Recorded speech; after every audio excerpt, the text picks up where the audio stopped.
झांसी जिले से एक ऐसी खौफनाक खबर निकलकर सामने आई है जिससे ओडिशा से लेकर पूरे उत्तर प्रदेश में हड़कंप मच गया है। जहां ओडिशा की एक 17 साल की नाबालिग लड़की को नौकरी दिलाने का झांसा देकर एक युवक ने उसे झांसी के एक युवक को 1 लाख रुपए में बेच दिया, जिसने 3 महीने तक उसका शारीरिक शोषण किया और फिर अपने पिता को 50,000 रुपए में बेच दिया।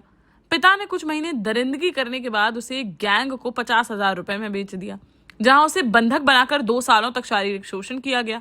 किसी तरह वह वहां से निकलकर ओडिशा पहुंची और एफआईआर दर्ज कराई, जिसकी तहरीर पर पुलिस ने झांसी के सभी आरोपियों पर केस दर्ज कर लिया है और उनकी तलाश के लिए ओडिशा पुलिस झांसी पहुंच चुकी है और उनके ठिकानों पर दबिश दी जा रही है। इधर इस मामले का राष्ट्रीय मानवाधिकार आयोग ने स्वतः संज्ञान लिया है और उच्च अधिकारियों को तलब करते हुए 2 सप्ताह में रिपोर्ट मांगी है। जानकारी के अनुसार ओडिशा के ढेंकनाल जिले की रहने वाली 17 वर्षीय आदिवासी लड़की की मां की तबीयत खराब होने के चलते एक युवक किशोरी को भुवनेश्वर में नौकरी दिलाने का झांसा देकर अपने साथ ले गया, जहां उसने झांसी के युवक को 1 लाख रुपए में उसे बेच दिया। आरोप है कि उसने 2 महीनों तक झांसी में उसे बंधक बनाकर उसके साथ शारीरिक शोषण किया। फिर 2 महीने का गर्भ गिराने के बाद उसे अपने पिता को 50,000 रुपए में बेच दिया। पिता ने भी 2 महीने तक उसका शारीरिक शोषण किया, फिर एक गैंग को 50,000 रुपए में बेच दिया, जहां 2 सालों तक कई लोगों ने उसका शारीरिक शोषण किया। नाबालिग को लगातार प्रताड़ित किया जाता रहा, उसे उतना ही खाना दिया जाता था जितने में वह जिंदा रही। इस दौरान उसे डराया धमकाया गया और कमरे के अंदर कैद रखा गया। 18 मई की रात को एक स्थानीय वकील की मदद से वह किसी तरह उनके चंगुल से छूटकर झांसी पुलिस के पास पहुंची, लेकिन पीड़िता का आरोप है कि झांसी पुलिस द्वारा उचित कार्रवाई नहीं की गई, जिसके बाद वह उड़ीसा गई और वहां कामाक्षा नगर थाने में एफआईआर दर्ज कराई। मामला दर्ज होने के बाद जब उड़ीसा में यह खबर प्रसारित हुई तो राज्य महिला आयोग ने इसका संज्ञान लिया और राज्य महिला आयोग की अध्यक्ष ने पीड़िता से मुलाकात कर उसकी पूरी आपबीती सुनी। फिर उन्होंने पुलिस को सख्त कार्रवाई के आदेश दिए।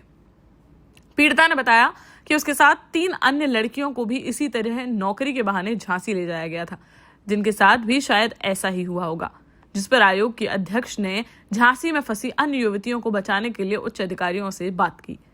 ओडिशा पुलिस ने 2 टीमों का गठन किया और एक टीम को झांसी भेज दिया गया है, जो झांसी में आरोपियों की तलाश के लिए लगातार कई ठिकानों पर दबिश दे रही है। इधर राष्ट्रीय मानवाधिकार आयोग यानी एनएचआरसी ने इस खौफनाक घटना पर स्वतः संज्ञान लिया है और उत्तर प्रदेश व ओडिशा के डीजीपी समेत ढेंकनाल के जिलाधिकारी को नोटिस जारी कर 2 सप्ताह के भीतर विस्तृत रिपोर्ट तलब की है। इस मामले को लेकर झांसी पुलिस का कहना है कि प्रकरण के संबंध में सही तथ्यों एवं सत्यात्मक आख्या राष्ट्रीय मानवाधिकार आयोग को प्रेषित की जा रही है। पूरे प्रकरण की जांच महिला अपर पुलिस अधीक्षक प्रीति सिंह द्वारा की जा रही है।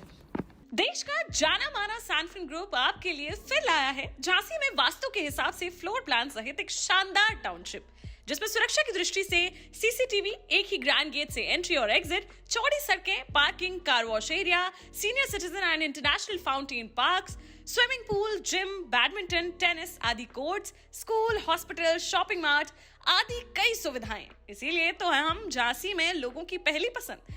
12 साल पहले अपने स्टार्टअप के साथ ही योग्य नेतृत्व, अनुभवी टीम और सक्षम सेंट्रलाइज और उत्तरदायी प्रबंधन के बल पर सबको घर गुणवत्ता के साथ समय पर घर की योजना के तहत सैनफिन समूह ने बहुत ही कम समय में 1500 से ज्यादा यूनिट्स को दिया है कब्जा। समय पर डिलीवरी से हमारे ग्राहकों में बढ़ा है विश्वास और मिली है संतुष्टि।